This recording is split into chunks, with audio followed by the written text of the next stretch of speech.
Let's discuss the latest with Stanisław Krapiwnik, former US Army officer. Thank you very much for joining us and good morning to you. So we're seeing the second mass drone attack in recent days. Once again, casualties among civilians. Stanisław, what does this tell us about Kiev's strategy? Kiev's strategy, let's call it what it is, NATO's strategy. They cannot hit Russian military targets because they're hardened. Key industrial targets are being hardened up too. So as before, and they continue to expand this, they'll go after softer civilian economic targets and civilians themselves. We've seen this numerous times. This isn't anything new from the Kiev regime. It's just being expanded out.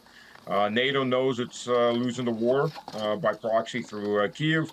They're running out of Ukrainians, so they're trying to expand this in any which way they can. And the easiest way for them to expand it is terrorism.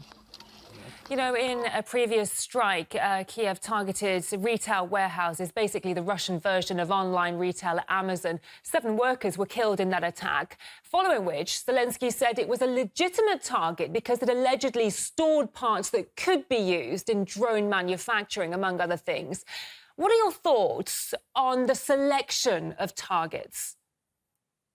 You know, when the Americans were mass murdering Japanese in World War II with firebombing, I'm not talking Nagasaki, Hiroshima, I'm talking about the regular firebombing of Japanese and German cities. The theory was that every Japanese civilian was a war worker, and every Japanese civilian apartment or flat was a mini war factory.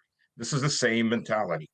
They're going after civilian targets because that's all they can, and they're putting some kind of slapping a very thin excuse on that, oh, there may have been some parts for something or other in one of those warehouses. The simple fact is they can't hit military targets, so they go after civilian targets. This is something that the West does every single time it goes to war. We saw this in Yugoslavia. We've seen this in Iraq when they quote, the U.S. military quote, liberated Mosul by basically wiping the city out and half the population. This is standard practice by the West. So there shouldn't be any surprises in this. They'll continue doing this because civilian targets are the easy targets to hit, and they need to do something. We see this in Iran every single day with Donald Trump.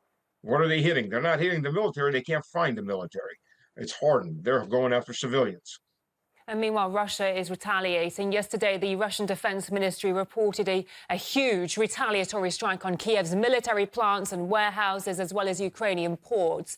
How do you assess the Russian retaliation? Russia is doing what it can to degrade these infrastructure that's supporting the Kiev war. Odessa is a key port into which they're moving in equipment, arms, and mercenaries to some degree. They've been doing this a lot on these bulk freighters that they, even if they're saying they're moving in civilian equipment or civilian products, underneath they're moving in weapons. Usually hidden inside the bulk traders or under grain. If they're moving grain in and out, they're bringing weapons, other equipment that are going directly to the front lines. Odessa is also the port from which they continue to launch most of these maritime drones that the British are creating inside Ukrainians. So at this point, Odessa is an absolute key target. Odessa is being used as A, to launch attacks onto Russia, and B, to move in equipment to launch more attacks onto Russia. So Odessa is an absolute legitimate target. So as Ukraine is clearly continuing with this trend of hitting Russia with drones, it seems to have become a daily routine. What do you think Russia will be eyeing in terms of its next retaliatory strikes? Well, I'm hoping that the next retaliatory strikes or something down, not too far down the road, is going to be at the actual manufacturing facilities making these drones. Those would be in Italy, those would be in France, those would be in Germany, those would be in the UK. Look, these are war factories that think that they're immune because they're sitting behind another nation's border. that are developing the weapons that are killing Russian civilians. They are direct participants in this conflict. I'm not saying hitting all the infrastructure in Germany or anything like that, but look, Rheinmetall is one of the biggest manufacturers of basically terrorist weapons because they're used first and foremost to kill civilians. They're terrorist weapons. So they're a terrorist enabler. They are a terrorist company that creates weapons that murder civilians and are aimed to murder civilians. So they should be held responsible one way or the other.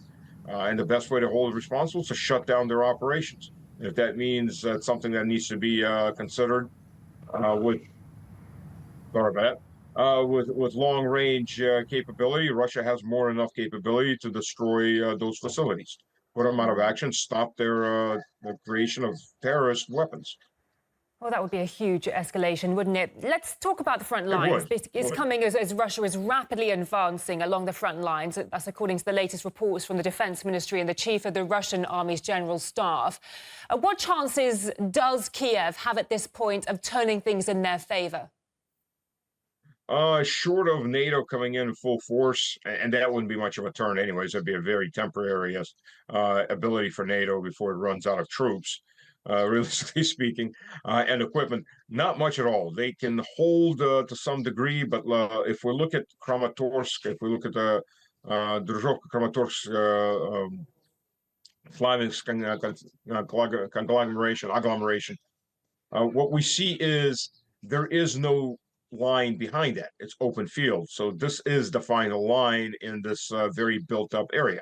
So whereas before Ukrainian forces could always fall back from one built up fortified city to the next line, and continue resist, there's nothing past this.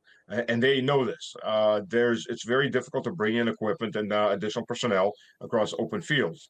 When at the end of September, beginning of October, the rainy season starts, those fields are going to become absolutely mud, quagmires.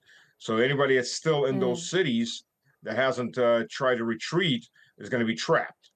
Their only option is going to be either surrender or die in place. The Ukrainians are facing a very bad situation because this is it. There's nothing behind it. Once these three cities are taken, there's basically one line of urban development is taken. Behind it is small villages, some field fortifications, that is trenches, and a very big lack of manpower. They know this. They're desperate, but there's not much they can do about it. So that's why. Let's talk about the situation in Kyiv, because people are saying that there's chaos within the government with all these reshuffles. Most recently, Zelensky's dismissal of the defense minister, Fedorov, and the appointment of what will be the Ukraine's fifth defense minister in under 5 years. How do you read into this? Well, look, defense ministry is the best place to earn a lot of money. And there's a lot of people that want to earn a lot of money, A. B, anybody that shows any kind of initiative outside of Zelensky's control or is too good at his job is going to be removed because Zelensky is not going to tolerate anybody, even semi-competent, that may outshine him. But these protests, let's be honest, these are not grassroots protests. These are astroturf protests. Ukraine doesn't get, Lvov was a grassroots protest, and we saw that was crushed very, very quickly, and that was because it lacked finance. It was an actual popular uprising. These are not popular uprisings. These are paid for protesters, just like every major protest. Is different factions in the Ukrainian corruption scheme known as a country that are fighting it out for control of the assets. Even Yermolov, who in the West is described as this poor businessman, had an assassination attempt. Look, Yermolov was a crook. He ran the various call centers that are conning old people, pensioners across the world. It started with Russia, then it went to the EU and into the US and other countries out of their pensions. He was a crook. He is a mafioso who's stealing $4 billion a year in profits. So these are different factions in an extremely corrupt hellhole known as Ukraine that the West helped create into that hellhole. And they're buying crowds. I mean, look, if you got to ask yourself also why the press gangs aren't roving around the edges of these crowds. There's plenty of men, as we can see, that they could grab up because they're paid not to do this or threaten not to touch these crowds. I mean, if you want to start grabbing men for the front, they're right there in the streets. Yeah. Your videos are showing dozens of combat-aged men. Why aren't they being picked up? Yeah, These and are astroturfed protests. I'm looking at the crowds, there's a lot of young people, and reading some of their placards, it's not just one issue, there's a raft of issues that they're complaining about. How do you think things might potentially develop with these protests? There are different factions at play here. Look, Zelensky is number one, a creature of American intelligence. Zaluzhny is a creature of British intelligence. And while MI6 and CIA and Mossad, let's not forget Mossad is everywhere here, and we've heard the testimonies from various hacked files from Ukrainian military intelligence that showed that Mossad is all over. Ukraine has been for a decade. These people have their favorites. They have the people who are pushing their agenda. And while most of the time they play on the same side, they do have internal differences between what Mossad or MI6 or the CIA want. So they're pushing their own candidates because the best way to do that is to have the guy at the top be your guy. And we've seen Zaluzhny come up multiple times. Now that he's sitting in the UK, from Vogue magazine to various other articles, the same standard stuff that was used actually for Zelensky too, because the British want to move their guy in to have full control or mostly full control. Well, the CIA obviously doesn't. They want to keep Zelensky, at least for now.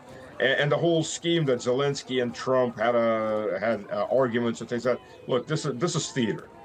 We saw in the G7, Trump and Zelensky are best friends. You know, Trump is, I love this guy. You know, we've got great relationships. Well, meanwhile, the U.S. is moving as much equipment and intelligence into Ukraine as it can.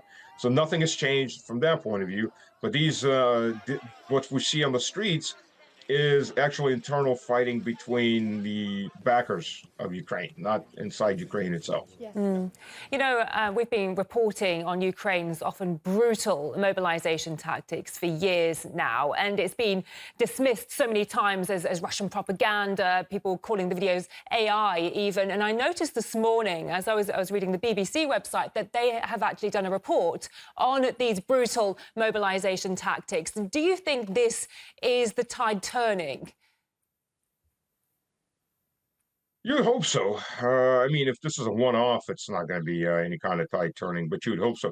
Again, if the BBC is doing this, more likely it's because it helps them back their guy.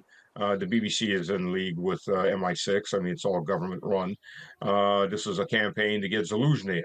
Look, you know how bad Zelensky is. He's not popular. They're having to beat people into submission and to carry him onto trucks and send them to the front. You know, Zaluzhny, they're pushing Zaluzhny because that's their guy. If this is basically goes right back into that external fist fight between the different special services from different countries.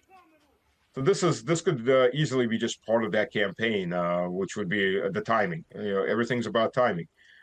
We've seen that, like you said, we've seen thousands of these videos. And by the way, one of the reasons that these videos are allowed to be published is it's advertisement. You don't want to be beaten. Bring us money. We'll give you a white card, and you're off. You're safe. If you get taken, it's not. It's, you know, the average rate was going earlier about $5,000 to get a white card if you come in yourself and just pay that money. If you're taken and bussified, it's $10,000. They take you and start medically processing you, it's $20,000. Now, most Ukrainians obviously do not have that kind of money. They go off to the front. The ones that do, they buy their way out. Thank you so much for joining us this morning. It's always good to hear your take on things. Stanisław Krapiwnik, former US Army officer. Have a nice day. Thank you.